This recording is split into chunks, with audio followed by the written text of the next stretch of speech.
Hey everyone, today we're going to be talking about focal lengths, why they matter, what they do, and what's the difference between 24, 50, 70, 200, 5 million. Today we're going to talk about all that.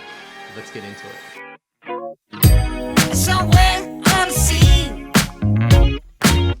it got a little longer, so it seems. I burned out, so to speak.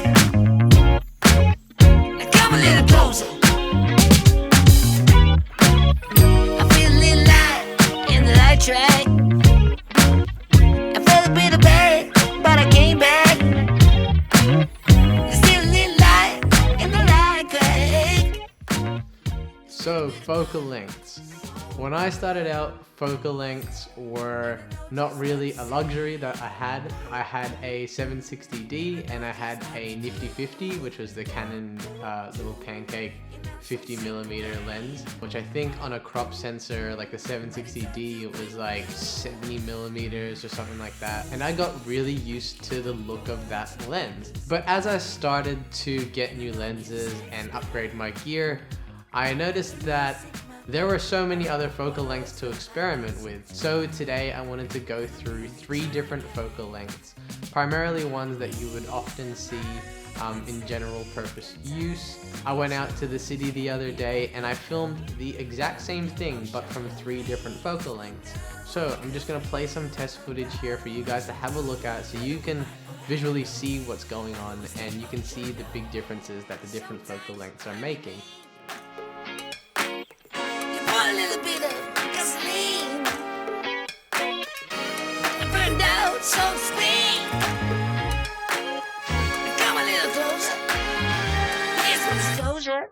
Do you mind to quit your pretending? Truth or false, the shit never ending. Hear me now and stop condescending. You see, I'm begging, you hear me begging. If you're sick for love, don't try to hide it. Find it deep inside and try to hide it. If there's a way, I wanna know we tried it. Quit your games and now that you denied it. Losing this game, I can't afford to be losing this game. And I know you deserve respect. Losing my mind, can't find the words, no, I can't seem to find. But I'm really trying again. Reason right and take our time and choose. Whether we green or yellow, whether we deep or shallow. Please me now, 'cause we're about to. So now that you've seen the visual differences that these focal lengths make, I wanted to talk about the advantages of the certain focal lengths and the disadvantages of some of those focal lengths, and why having all of them in one lens is probably the most versatile and best thing that you can do if you're running and gunning it. So first off, the 24mm. The best thing about a 24mm is vlogging. If you've got anything around that, you know, that 18 to 24, or if you've got anything wider, that's gonna be perfect for vlogging because you don't need to have it that far away from your face in order to get everything in the frame. For example, if I was to be filming a vlog on a 50mm, you would probably be like this. So all you can see is my face. This is filming and vlogging on a 50mm. This is probably what it's gonna look like. And 24mm is great for wide angle shots. It's great for being in tight spaces. And it's great for just encompassing a lot in your frame without having to move, you know, all the way, you know, back into the background. One of the disadvantages of a 24mm is that you lose out on some of that bokeh, which is pretty much, if you don't know what bokeh is it's the background blur. Pretty much, if that sums it up well, it's the background blur. And with 24mm, you don't get much bokeh because the image isn't as compressed. It's not as dramatically emphasized as it is in telephoto focal lengths. 24mm and wider focal lengths have a bit more of an advantage as well when you're trying to get stabilized footage. If you're filming on a wider focal length, the micro shakes and the micro jitters in your hands when you're holding the camera and you're filming, you can't see it as much as you would with more telephoto lenses. All right, so 50 millimeters. What is so good about 50 millimeters? Why does everyone pick up a nifty 50? Why does everyone pick up a 50 millimeter focal length? And there are a few reasons why you would want to pick up a 50 millimeter lens and why it's such a versatile lens to use for both professional and personal work. And that's because a 50 millimeter replicates what you see with your eyes. So whatever you're seeing out of your eyes, a 50 millimeter kind of replicates that. So if you frame something or you see something cool and you really want to snap a photo of it, if you take that picture with a 50 millimeter, it's gonna look pretty similar to what you saw, as opposed to if you were to film it or you were to take a photo on a 24 millimeter or a 70 millimeter, the 50 millimeter is very accurate to what you're seeing with your eyes. Additionally, a 50 millimeter is pretty good for portrait work. It's pretty good for work where you don't need to film yourself because you can stand a little bit further back if you need to encompass a little bit more. And the bokeh is really emphasized in a 50 millimeter. It looks beautiful. Additionally, a lot of 50 millimeters are kind of cheap. You can get, the nifty 50 for like $150, and you can get, the Sony 50 millimeter for a few, I can't remember, I think it was like $300 or something like that, but you can get some really cheap 50 millimeters. I think there's one, is it the Yongnuo?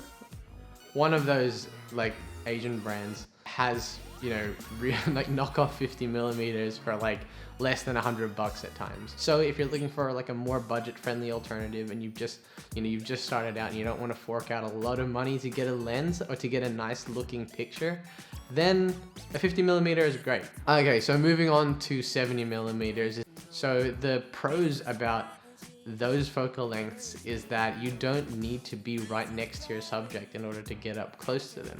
So it's perfect for wildlife filming, it's perfect for wildlife photography, it's perfect for event photography where you can't get close up to a subject. For example, in a wedding, if you just had a 24 millimeter during a wedding and you wanted a close-up of the bride and the groom kissing, then you would have to be like right up, like you'd be like, hey, I hope you don't mind me filming you, but But with a 70 millimeter or a 100 millimeter or more, with those telephoto ranges, you can get right up close. You can get a really nice close-up image of the bridesmaid and the groom kissing, and you can be at the back of the room. You can be just off to the side and no one will ever see you. And I use those focal lengths a lot, especially 70 millimeters, because it means I can kind of stay in one spot and capture all the action if I'm filming an event or I'm capturing a sports game or a basketball game.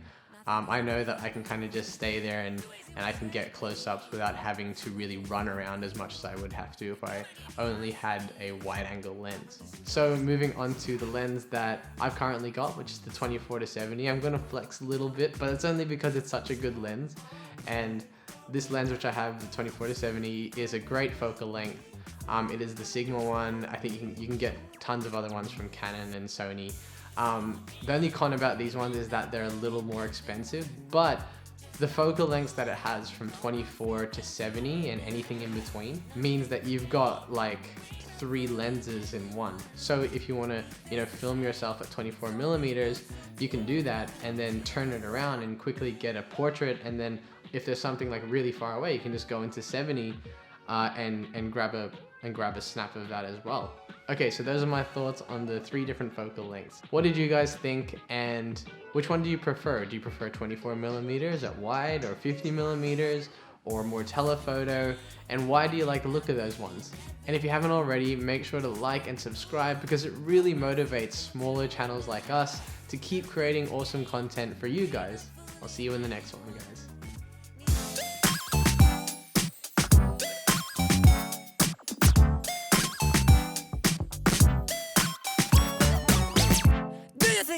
To be, 'cause I feel like letting go. Can I spend some energy?